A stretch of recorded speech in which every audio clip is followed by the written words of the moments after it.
Dr. Salinas. I do work for the University of Missouri Extension, and I'm an ag business specialist with them.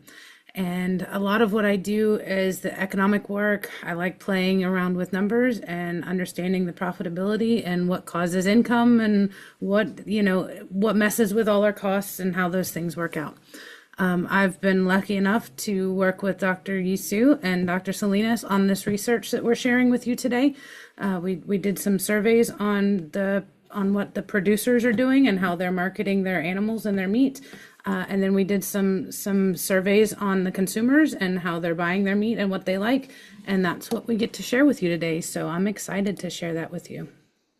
Sure. So, okay. So this gets a very brief overview about the sheep and goat industry. We know compared with other livestock like the cattle and the pork industry, goat and sheep is a very small industry in the U.S. It's a niche market. There is a very limited research in this area. We know the USDA collects a lot of data for cattle and pork, but not for goat and sheep. So that's what we are going to fill in the area. That's our focus for this industry. So we want to share some of the producer and consumer information here with you guys. Okay, so next slide, please. Okay. Is it working for you? No. No. Okay. So we did 2 surveys, one producer survey, one consumer survey. I'm going to share some of the results from the producer survey with you guys, and Jennifer will do the consumer survey. Okay. Yeah, okay. Here, this is the survey we did with the Midwest sheep and goat producers. Actually, we get these address from commercial providers. We mailed to about 600 deliverable addresses. About 230 of them, they provided responses, and 205 of them are usable. And so we mailed to all 12 Midwest states, but we only received from 11 of them. And actually from this here, you can see that Missouri actually has a large number of operations. Ohio is a second, and Iowa is a third one. But we actually get the largest number of responses from Ohio. So the Missouri is a second one, then we from Indiana and Illinois. So okay, next please. So here just to show you the number of operations and the number of surveys we had, and actually 200 of them provided the state information. 5 of them they didn't, but you see the darker the color, the more responses we received. Okay, the Ohio is the largest one, we get 84 from them, and Missouri is the second, we got 31. Okay, so next slide, please. Okay, here we want to share some of the farmers' information with you guys.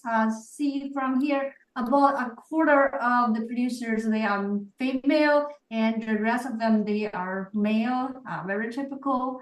And regarding for the education, from the data we can show these producers are very well educated, about like less than 25% they have only a high school or less degree, and the rest they have either some college or college degree. So here you can see about almost half of them, they have a bachelor or graduate degree. Okay, and if we look at their age, so we can see 58% of them, they are 65 or older. So relatively, we see this group of producers are kind of relatively old, not young, because the young farmers considered 35 or younger, right? But overall, I think the age-wise, they are consistent with overall producers' age in the U.S. So, and because they are relatively older, you see they have the average farming experience is about 35 or 36 years old. So this, I think, consistent with their old age. Okay, next, please. Okay, so then this is actually show the size of their animals. If we divide them into small, medium, large, so if they have less than 20 animals, we consider them small. 20 between 100, they are medium. If they have more than 100, they are considered large. But this is not very similar to the cattle, right? Because but we define them kind of arbitrary. So we have the producers, they produce sheep and they goat and they produce both. You can see from here, sheep herd relatively larger, there can be between 4 to 2,000, but the average is about 94. But for the goat, the size-wise, it's between 3 to 70, but for both, they are larger than goats, but between then 40 and 350. Okay, so next slide. Because here, this gives you a graph. I see, based on the last slide, you see the percentage of the producers in each category. So the blue is a small, orange is medium, and the green is large. So if we see from the slides, relatively, they are all in kind of, most of them, they are medium, right? So only for here, to the both 39% that they are large. I guess the reason is because they have both animals, so make them relatively larger. So, but otherwise, I think to the over half of them in each category, they are in the medium category. Okay. So this is just a kind of a summary of the characteristic of this group of producers. We see here about 80% they had 50 acres or less, and about 30% they hire labor, and 50% they are member of cooperative or some type of farmers association, and 21% they had 51 acres or more. So you see the farmers here are relatively small, and the majority, like 93%, they live in rural location, and only 20% they had a extension contact. I think that area maybe as extension workers, we can work on that more. And this is 27% they participate in value-added activities. They are 50 miles away from their primary market on average. Okay, then we ask the producers, are you able to make any profit? Can we give them yes, break even, or no? From here, we see for all three different type of producers, about 1/3 of them, they said, no, we can't make any profit, or they have a loss, but the 3/4 of them about, right? So they said they are either break even or they can make a profit. Okay. And we, for these who said they can make a profit, we just ask them, what's your profitability per unit? So if each head of the animal you sold, how much you make? Between less than $5 per animal to more than $50. We see from the range, you can see they are pretty much evenly distributed. We see, it's hard to see which category has more, but they are in all of them. So that actually gives us some kind of information. It's possible actually for us to make like a $50 per animal. Yeah. Okay, so this we also ask them, are you satisfied with the current profitability? It's from extremely dissatisfied to extremely satisfied. We can see from here, very few people decide extremely satisfied, right? Because here 8% of sheep producers they said yes, we are extremely satisfied. But about 1/3 from all three they said that they are kind of somewhat satisfied, and another kind of 1/3 said that neither satisfied or nor dissatisfied. But overall, we see more people are satisfied or okay with their current profitability. But here we can see about another, you see here, for goats producers, actually, we can see about 40% is less than okay. They are not satisfied, right? So for others, that's okay. And then we asked what type of product do you sell if you actually here about like less than 10% is said they don't have any sales in the not last year. So this is regarding for the last year, past 12 months. We can see from here about like 90% is sold their animal life. Very few, like for sheep producers, about 26% they said they sold fiber, and some of them said so the raw or packaged meat, and some this value added like processed meat or meat products, and then they also some of them said sold milk too. Okay. Okay, then we also ask, if you sold animal products, where did you sell your products? Then we give them different options. They can choose all that apply to them. We see, about like 80% is for both sheep and goat producers. They source live animals through either auction yards or animal auction. Okay, so that's then we have next category is a direct on farm sales. This actually is also high, about 40%, at least 40% of both sheep and goats producers, they use this one. And then we have online. We see here actually more goat producers than sheep producers, they sold their animals or products online.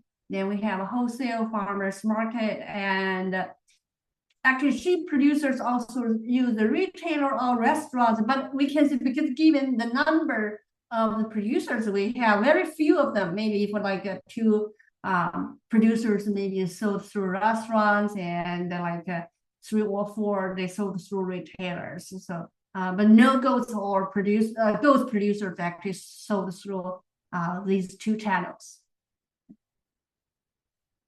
Okay, so then we can get a summary. We see like sheep producers use more channels than goat producers, because we see sheep producers also use the retail and restaurant, even though not many of them. And the sales bar is the most popular channel used by more than 70% of the producers. And on-farm direct sales is the second most popular marketing channel for these producers. Okay, then we did a cross tabulation between the profitability and their primary marketing channels for sheep and goats. This shows for sheep only. So we see here auction yards. And we see there's 3 primary for sheep producer: auction yard, direct on farm, and wholesale. We can see here all of them. They said they are actually more. They are either break even or had some profit. Only like for the auction yards, 27% is that they cannot make some profit. And for the direct on farm and wholesale, they are loss percentage of producers. They had some kind of loss. But from here, we see actually maybe direct sale and wholesale better than auction overall, because we see higher percentage of the producers, they were able to break even or have a profit. Okay, this is to show the profitability over the marketing channel for goats, because we only show here because these 2 are the primary marketing channel for goats producers. You can see here, but you want to see, look at the numbers, because not many of them, because overall for goat producers from our survey, 36 they use auctions, and only 15 they use direct on farm. But overall we see, again, on direct on farm probably more profitable maybe relatively than auction, because the 74% they are even either break even or have a positive profit. Okay, so give you a kind of snapshot. Here we see 80% of producers in our survey. They are 55 years old or older. They operate less than 50 acres. Most of these farms we survey, they are profitable or break even. But still they have a wide range of profit per head. You know, you see from less than 5 to more than $50 per head. So most of them sell live animals, over 70% rather than value-added products. Okay, and most sales are through livestock auctions. Some of them through direct to farm sales. That's the second most popular. Okay, I think that's all I have. So now Jennifer can take over. Thank you. All right, let me rearrange my screens here for just a second. And we'll get started again. Sarah, were there any questions for Yi?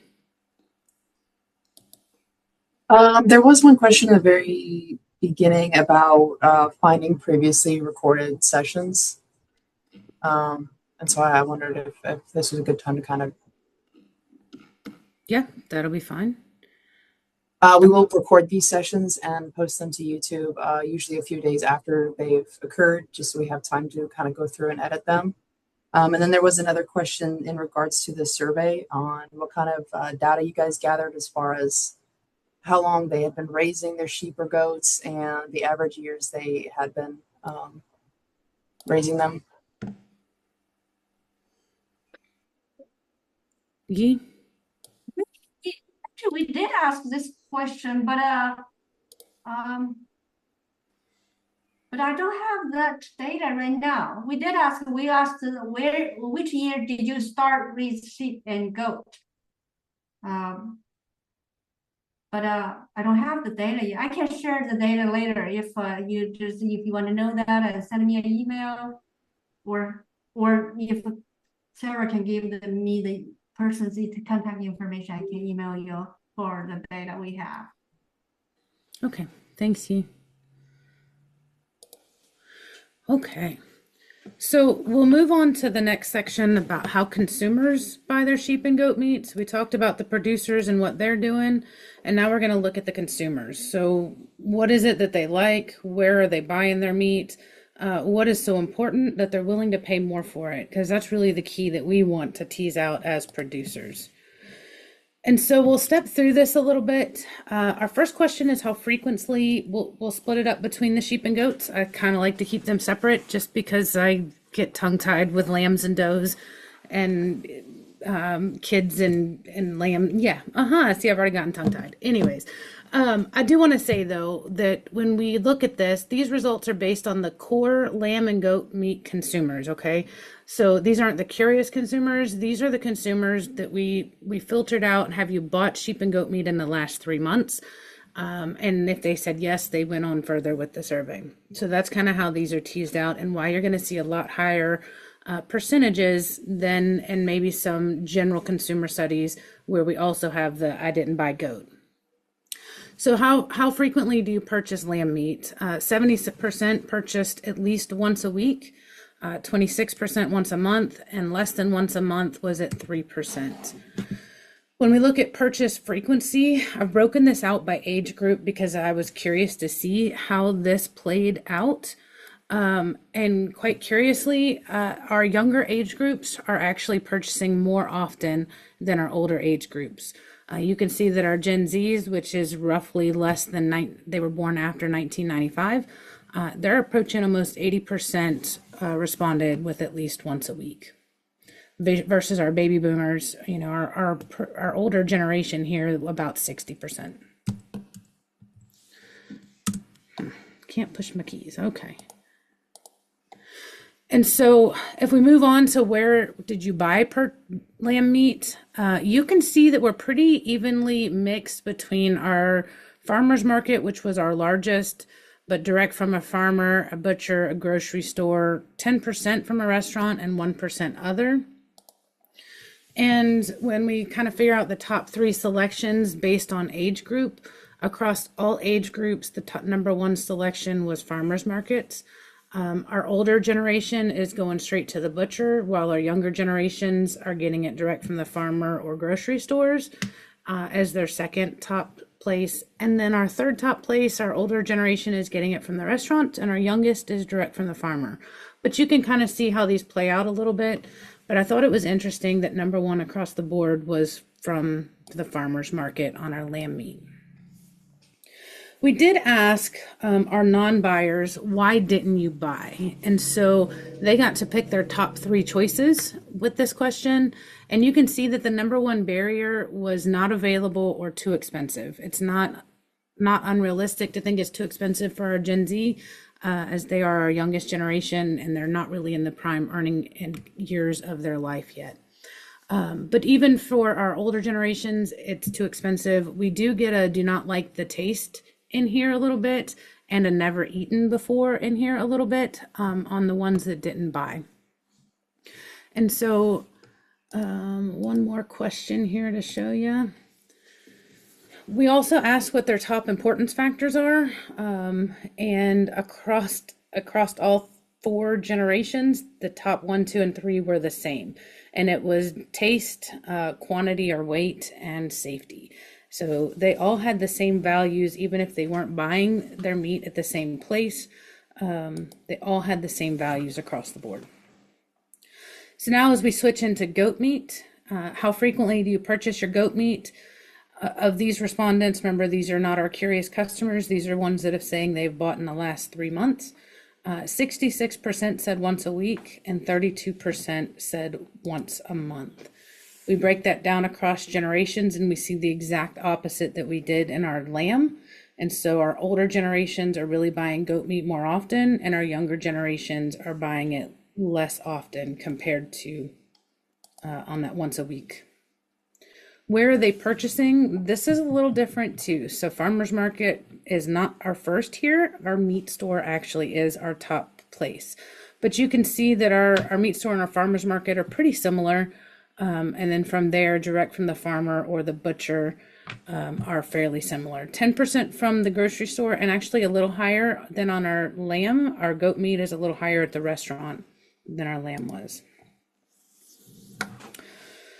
So where did we purchase? Again, this is our top 3 selections. They were able to pick more than one thing. And so as we look across that top choice, our oldest generation and our younger generations are both looking at the meat store. Gen X is really looking at the farmer's market. But number 2 for Gen X was really the meat store. So you can start to see that their first place they're really looking for is the meat store predominantly, and then followed by the farmer's market, grocery store, direct from the farmers. We get one butcher on here from our oldest generation in their top 3 choices, but most of the rest are kind of a mix of farmer's market, direct from the farmer, or the meat store. What are your sample sizes for these groups? I will show that in just a second. So why did the non-buyers, why didn't they buy their top 3? Not available, too expensive, and that was kind of our top barrier here across generations. When we look at our second, we do have some never eaten before and a do not like. And then we do pop into a too expensive around in these areas as well. So kind of our top 3 or 4 choices: not available, too expensive, I don't like the taste, and I've never eaten it before. The top 3 importance factors, again, look just like it did with the lamb. Taste, quantity, weight, and safety. So they want it to taste good. They are interested in how much meat they are getting, and probably for price, but how big the piece cut is, and then how safe it is. Price was an option that they could choose, and it was not in their top 3 choices across these sheep and goat producers. So kind of a summary of our consumer snapshot. Our sheep meat purchases were happening at our farmers markets, direct from the farm, the butcher, and then the grocery store. And that was kind of the order in which they chose to buy from. Their primary barrier is that it's not available, followed by it's too expensive. Our meat purchases, our goat meat purchases, are primarily from the meat store, the farmers market, direct from the farmer, and the butcher. and their primary barriers are the same, that it's not available and followed by too expensive. Okay. So, oh shoot, dang, sorry, going the wrong way. So you asked about the numbers. We had 384 usable responses in our lamb and 498 in our goat consumers.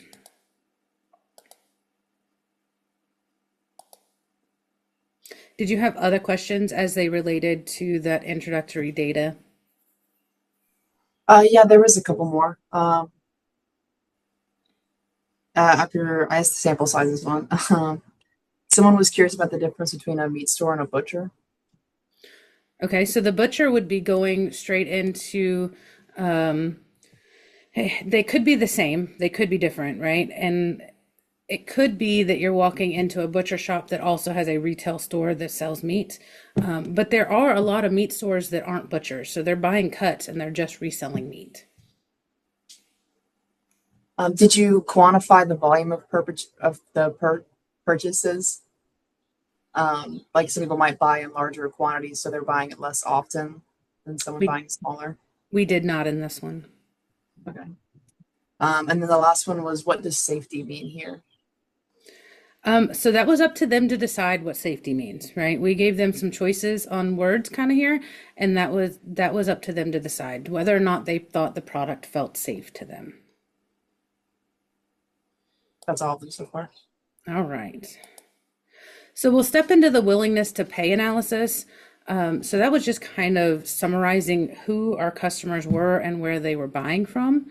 This willingness to pay is a little bit different, right? So all of our participants in both of these had to be at least 18 years or older. They had to be the primary or co-primary grocery shopper in the house. They'd have to reside in the United States, and they had to have purchased or consumed goat meat within the past 3 months. So when I say that they're not the curious consumer, we really need to think about treating these results as signals of how to market with our current consumers and not recruiting new buyers, right? This information is not meant to be for recruiting new buyers. And so our survey participants, like I mentioned, we had 384 usable responses for the lamb. The average respondent here was predominantly white, on average 47 years old, and male. 59% of our study here was male in our lamb survey respondents. They are, on average, had a master's or bachelor's degree and earned about $96,000 annually for their household. Their household size averaged 3.02, so roughly 3 people in the household. Our goat respondents in this were 498 usable responses. They were also predominantly white. They were a little younger, averaged 40 years of age. And as you can see, more of a male representative, with 74% of our respondents being male. They also had a master's or bachelor's degree and 96,000 average annually. Their household size was slightly larger at 3.76 on average. So I kind of want to talk a little bit about a willingness to pay study and what that means. So we gave them a hypothetical choice experiment, and that is a big fancy word, and I'll show you the layout of what that looks like in here in a minute to help you kind of process that. But what we did is we asked them to choose between this and that. So like product origin, would give them a product that said it was a local meat. And within that, some people got within 100 miles as their local, and some people got within their state as their local definition. So we defined local 2 different ways to see if it made a difference. The other would be in the United States or was produced in Australia or New Zealand. And so when we had that there, they get to choose which one they were willing to pay more for. Organic was another piece that we looked at, and so the meat was either conventionally grown or organically raised. Ethical production, we did look to see if halal or kosher made a difference to our participants in the study, or whether any of those made a difference. The feed source, so we did look at grain-fed and finished versus grass-fed and finished, see if there was a preference there. Storage condition, so whether the meat was sold fresh or frozen to see if there was a preference between fresh or frozen meat, and then the price. We gave them 3 different prices and as we assorted these. So let me move forward and show you what I mean here. So here you can see that they would have had a choice between product 1 or product 2. And we did this across 9 different choice scenarios, and then randomly assigned to local within 100 miles or local within their state. And so when they saw this, they would get to choose whether product 1 at $9.99 from Australia or product 2 local within 100 miles, organic, kosher, grass-fed, and frozen at $7.99 was preferred. And once they went through all these different scenarios, we ran the analysis to kind of see what happened. They also had a neither option, so they could opt out if they didn't like either one of these options. And so a willingness to pay study essentially allows us to see if there is a premium or a discount for any particular attribute. And so as we look at lamb, fresh versus frozen, now we can't compare fresh versus U.S. origin, right? It has to be fresh versus frozen. We see that in our lambs, we had a premium of about $1.27 willingness to pay per pound. And so what that said is that our consumers that took this survey were willing to pay $1.27 per pound more for fresh meat than frozen meat. And so if you have the ability to sell fresh, you can earn a higher premium for your products. As for U.S. origin, we looked at U.S. origin compared to our imported meats, which primarily come from Australia and New Zealand, which is why we chose that as our comparison. We did have a premium of about $1 a pound for U.S. origin. So our consumers here preferred U.S. products over imported products from Australia and New Zealand. And so what we can do here, we can start building these trust signals, right? There's a broad trust signal happening with the U.S. origin, and it's actually stronger than the local marketing word here. U.S. organic, USD organic versus not organic. So organic earned a premium, not quite $1 a pound for organic compared to non-organic. Grass-fed versus grain-fed. Grass-fed received a premium, again, not quite $1 a pound. And then local origin. Local versus Australia, New Zealand also received a premium, but it was not as strong as the U.S. origin premium was here on our sheep. And so note that there was not a difference here between local within 100 miles or local within your state. We kind of combined those to show you what was happening here. The halal and kosher, I don't include it in this chart, because neither one of these earned an average premium across the whole study. But what I would say is that there is specific consumer demand, and if you know that your consumers prefer halal or kosher meat, then they are probably very specific and willing to pay more. We just didn't see it across the whole study here. So as we look at the goat consumers, these are published findings, mind you. Our lamb are kind of some preliminary findings, but our goats are our published findings. So these have already been reviewed. But we can see kind of a similar trend across these. Organic versus not organic. Organic reserved a premium, but note that this was nearly $3 a pound that our goat organic received a premium. Grass-fed versus grain-fed, again, received a premium of about $2.25 a pound.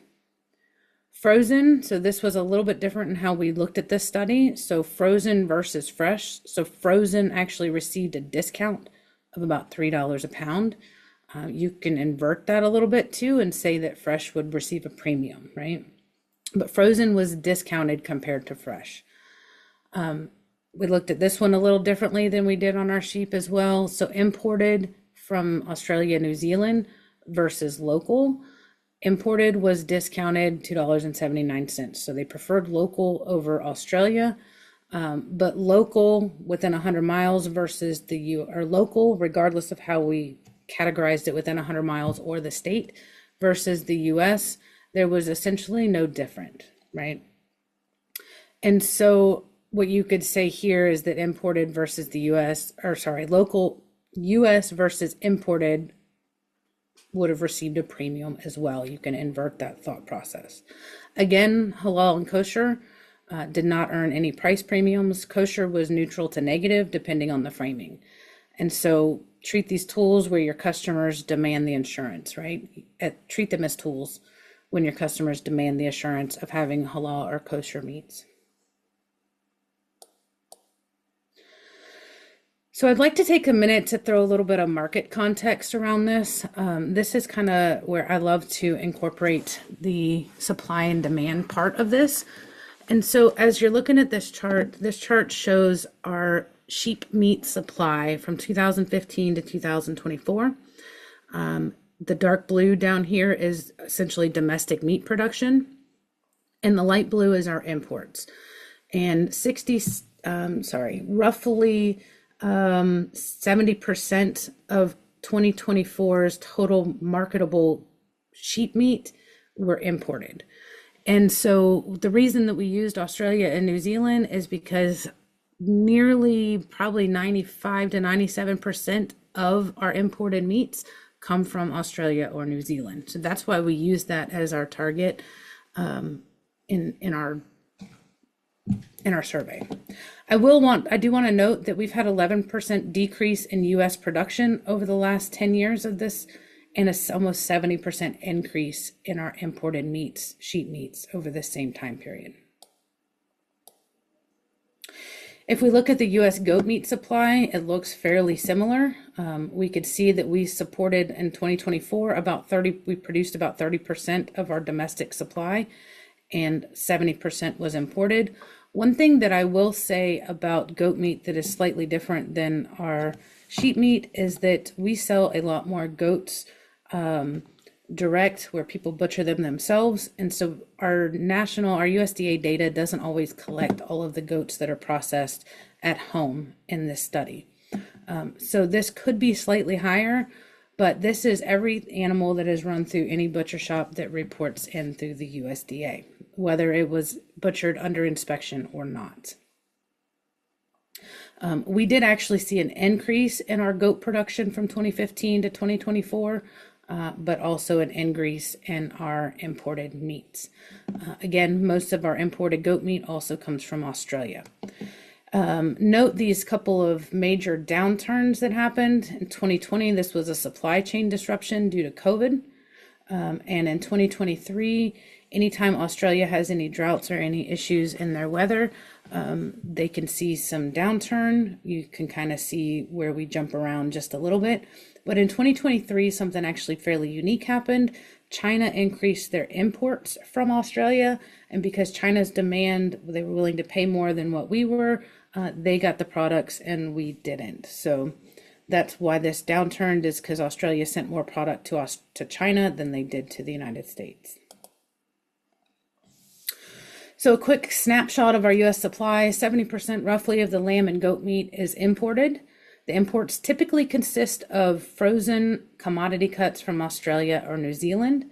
We produce around 30% of our product in the United States. Something that may not be obvious with those two charts on different slides is that our goat meat supply is only about 15% of our lamb supply. So our goat market is a much smaller market than our lamb market is. But with all this said, because of the snapshot of our industry and our market right now, U.S. produced goat and lamb meat is much more difficult to find for our consumers than imported lamb and goat meat is. And so kind of wrapping this all up and bringing it all together with what Dr. Sue was talking about and on the producer side, and what I was talking about on the consumer side, there's this misalignment that kind of happens between our producers and our consumers. Our consumers want U.S. origin. They want to buy meat and milk. They prefer fresh meat, and they typically are buying at farmers market or other retail locations here in the U.S. Producers, we're doing great. We're raising U.S. origin, right? They're raised here. But we like to sell live animals as producers and not take that next step into the market chain. And if we do take that next step into the market chain, we're often selling frozen meat. And I get it. It's a lot less risky to sell frozen meat because it has a longer shelf life. And then where we are starting to meet it is for those farmers that are selling at farmers markets or selling those their animals off the farm. They're starting to meet these consumers. And if you think back to that producer survey and who was making a little bit of more money, or not making less money, it was those farmers that were selling at farmers market or selling directly off the farm, right? They're getting closer to the consumer rather than selling at livestock auctions, rather than selling those live animals at auction. And so as we were thinking through this, I'm like, man, our producers are really positioned to fulfill these consumer preferences when we got this study back, right? But I think it's just a matter of, one, our producers having time. We saw the average age that 80% of them were over 55 years old, and a large portion of them over 65 years old. And so I think what it's going to take is some redirection, maybe of some of our older farmers, but some of our younger farmers coming in and helping our older farmers really understand how to market in this world. And so to get people aligned, right? How do we align our consumers and our producers? If we can solve the barriers that the consumers are reporting, if our producers can solve the barriers that our consumers are reporting, that's going to be one way to help align both. Availability was one of the biggest reported barriers from our consumers. Frozen products, origin trust. They wanted to trust the origin of their products. Cooking confidence and flavor expectations. I didn't report these as some of the top choices, but those were found in our survey. And then a little bit of inference, right? If they've never eaten it or they don't like the taste or flavor, we can maybe infer that maybe they don't know how to cook it. Maybe they don't know what to expect from lamb and goat. Lamb especially tends to have a different flavor than a lot of our other red meats. And then price sensitivity. And I think there's a lot more price sensitivity for the unfamiliar, people that are not familiar with buying this meat. But if we can solve these barriers as producers, we're going to get really close to our alignment. Some things that I thought about ways that producers can solve these barriers, having some consistent and clear communication of expected availability. And what do I mean by that? Having time, making sure we're getting those emails out. I'm going to have, we're slaughtering on this date, product will be ready by this date, we're shipping on this date, right? Making sure that we're just keeping that communication very clear, and that we have a planned timeline, that we're not springing a bunch of product on our consumers when they don't know it's coming. If you have the ability to keep a fresh product, even for a short duration, if we know that we're slaughtering on this date, maybe we talk to the butcher and we're saying, okay, let's not freeze it here, because I've got people that want fresh meat and they're willing to come buy it on this date. I'll have these amount of cuts ready on this date. That's part of that communication and planning. Maybe discounting or bundling some of our frozen products. That can help some of our price sensitive folks, that they can maybe get a discount for buying a bundle. And then as we think about our labels and how we're marketing our meat, really promoting the U.S. origin. I think that's going to really help in these different markets. Signaling some of our quality cues, letting people know what cuts are going to have better quality, really trying to bring that education of the meat back to our consumers. Signaling safety, right? Fresh, never frozen. There's different ways that we can signal safety in our meatlets. And then maybe creating some ideal cooking methods by cut. If you're familiar with cooking methods of these products, that may be another way to help meet these barriers. And we've got a couple more minutes. Is there a lot of questions? So far, there's just one more that we hadn't touched on yet. They were curious if you knew what cuts are preferred for goat, whether it's bone-in or boneless. So there were some cuts available, and I'd have to go back and dig that up. But if you will note that name, we will get back to them on that. On the goats, I believe the leg was our top choice, and I don't remember the next three choices on the top of my head. But since we don't have any questions, I do want to step through maybe some example producer messages that you as producers can use. So when I talked about origin and trust, kind of some of the messages that I think, the marketing messages that I think of, is raised lamb you can trust, U.S. raised lamb you can trust, right? Raised here, processed with care, clear origin, clear expectation, same standards every cut. Just different ways that we market that trust. The availability, lamb is not just for the holidays, right? We have it year round. You're cut when you need it. Reliable goat supply. Pre-order opens. Pickup is, and we plug in a date. Pickup is on this date. No surprises. We're not changing it, right? When we think of the producer messages for fresh, fresh, never frozen, packaged on. Maybe some fresh lamb, limited availability, because we know we can't have refrigerators of fresh lamb unless we have the consumers beating down our doors. Fresh is for tonight, right? Give them some ideas of why they would eat fresh and why they would buy it sooner rather than later. If we're selling frozen meat, maybe we market it in such a way that it becomes not just the standard, but an intentional frozen. Stock your freezers, cook when you want it, freezer ready, meal ready, right? Bundling prices for families and events. For those newer curious eaters, best for. So putting it on specific cuts, best for. Tacos, roast, kebabs, whatever it happens to be. Best for the grill, whatever that happens to be. New to goat, we'll make it easy. We're going to give you some different things to put in there. Time and temp and rest, right? Those are the keys to cooking meat. And so all of that, if we give them this information, we make it a little easier for those curious eaters. And the price sensitive folks, price for the quality, bundle pricing, family pack pricing. There are ways that we can do all of these different pieces. Okay. Are there any other questions? I have a question, Jennifer. So for the farmers, most of them, and probably the ones that are listening, they sell directly in auction on a sale barn. So what will be the following steps for them to start moving toward direct market?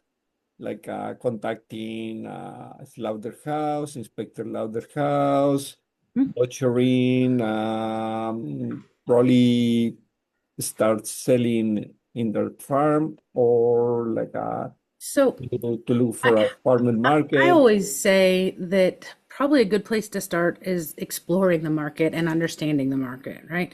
Visiting your local farmers markets, your meat shops, your different places. As an ag business person, I would like them to know their costs of raising these animals. That would be fantastic. Because once we know the cost, we know how we have to price to make money. So that would be another piece. Another thing is that if we're selling for the butcher industry, for the meat industry, and sheep specifically, we're going to probably be finishing those animals a little more rather than just selling at weaning. So some of our production things may have to change. Maybe not so much on the goat side, but there are some goat markets that like a more mature animal past weaning.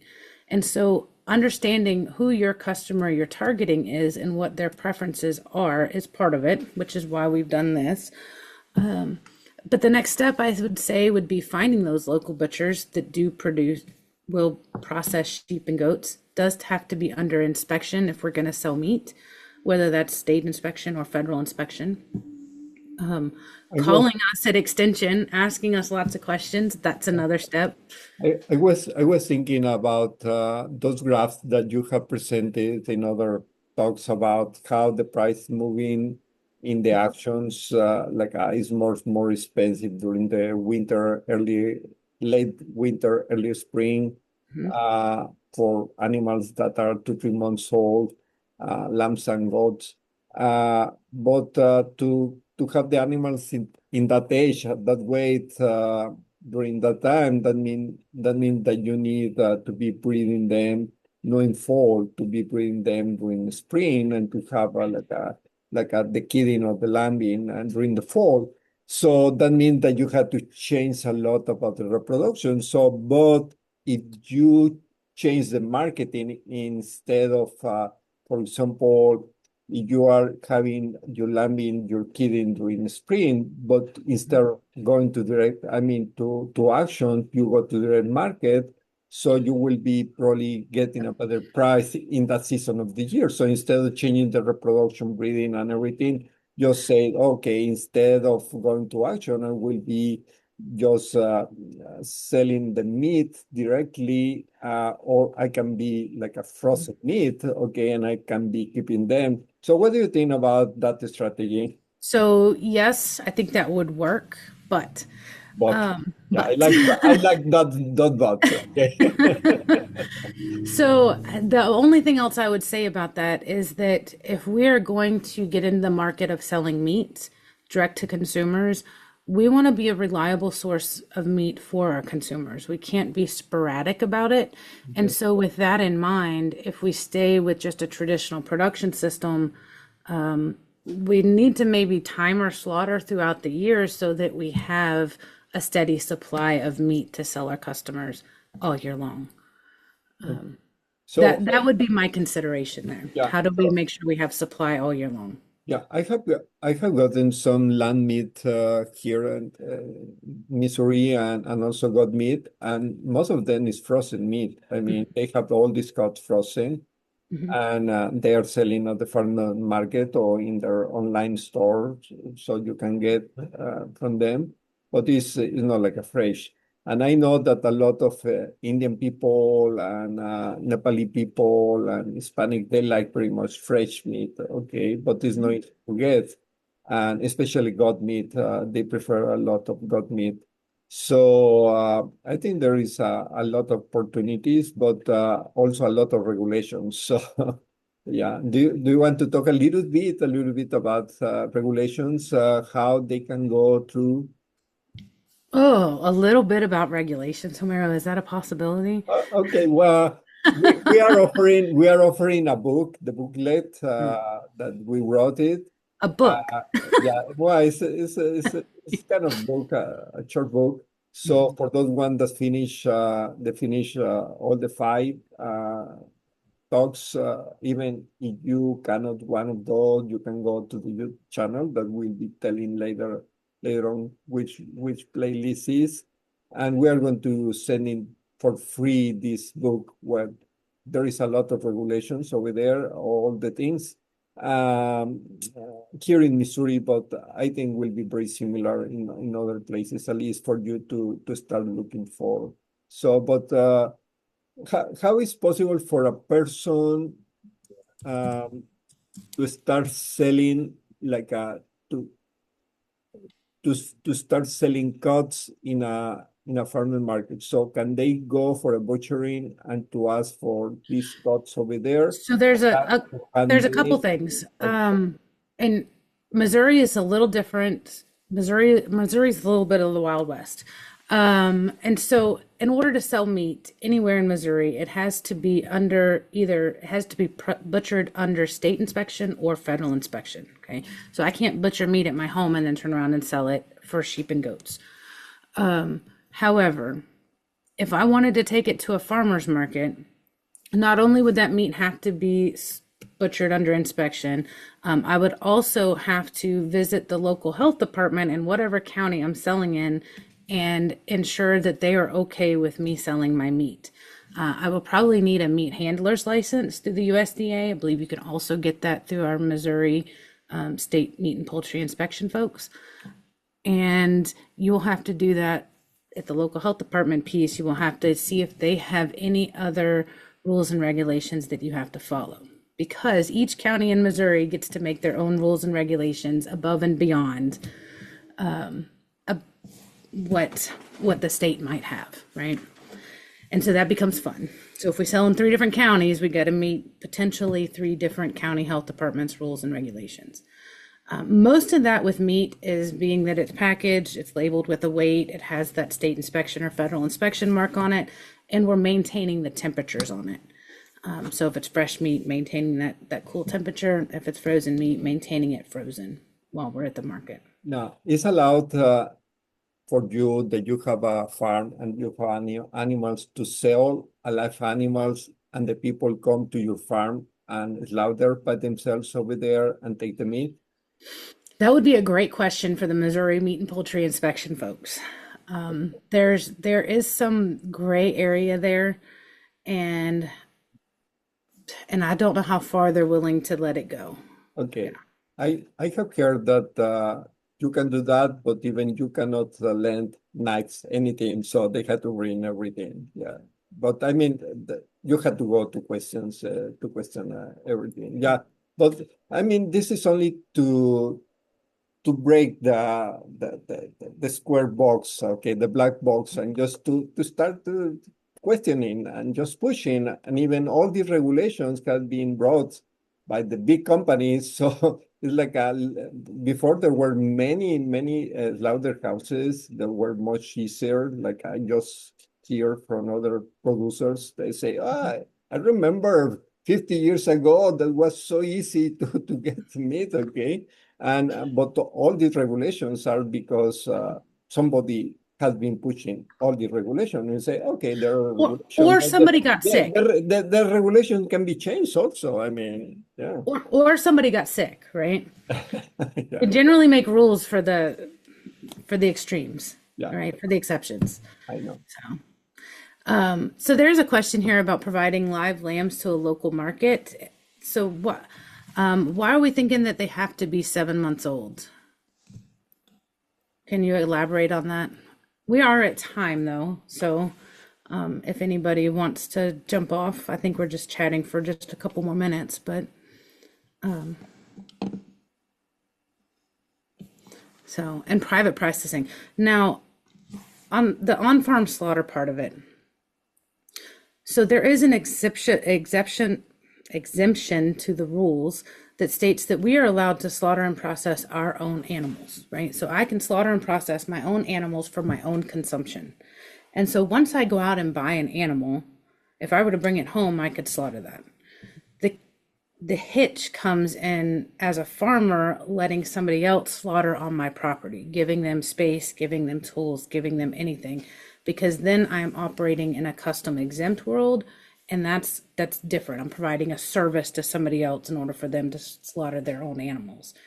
And that's where that gray period really comes into play. Will be depending very much of each state also, and even we have from other countries here. About that question about how can we provide live lambs to a local market next year in May, and they have to be 7 months old. So it's like to say, I need this product, this old with this weight, and you have to move all the reproduction. So you can be moving the reproduction. So you will need, you say, if I need 7 old months in May, so I will need the breeding, I mean the kidding or the lambing 7 months before and 5 months before the breeding. So, but it's not natural season reproduction. So you need to make some manipulation, reproduction in the males and using different methods. So we have also a huge number of talks about that in the last winter webinars that is talking about the effects of male and reproduction with very good speakers, how you can do that, okay? So, but that is the way. So instead of changing the reproduction, so because you want to get advantage of the best price or with the demand, because they want the consumer that kind of animal in that month. Even there are some farmers like David Millenton, and that he said, okay, I have my clientele, and they ask me for 2 or 3 animals in this month. I prepare those animals for them, okay? I send to the slaughterhouse. They inspect the slaughterhouse, and I tell them this customer will go over there and pick up the carcass. So and they go for the carcass. They take to their home and they just use it. That is legal. They can do that. Okay, so they go directly to the slaughterhouse to pick up the carcass. Okay, yeah. Okay, I don't know if there is another question. Probably we are over time. Yeah. I don't Yeah. see any other questions. I do want to make note, though. I want to thank everybody for being with us on our second session today. And we will have our third session next Monday. The S's are getting me today. And we will be talking about the meat of lamb and goat. And we will have Dr. Apple with us from Texas A&M, I believe is where he's from. I might be Texas Tech. Anyways, from Texas. He used to be from Arkansas. He has 33 years of experience in the sheep and goat research.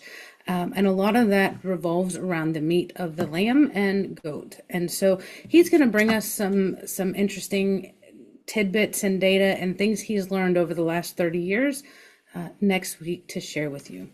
He is Texas A&M, University Kingsville. Guess if I read my own thing, I'd know what it is, huh?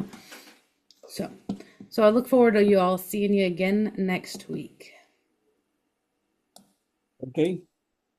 See you. Thank you. And we can comment some of the comments that we have here from Margaret Chamas and somebody else. Hi, Margaret.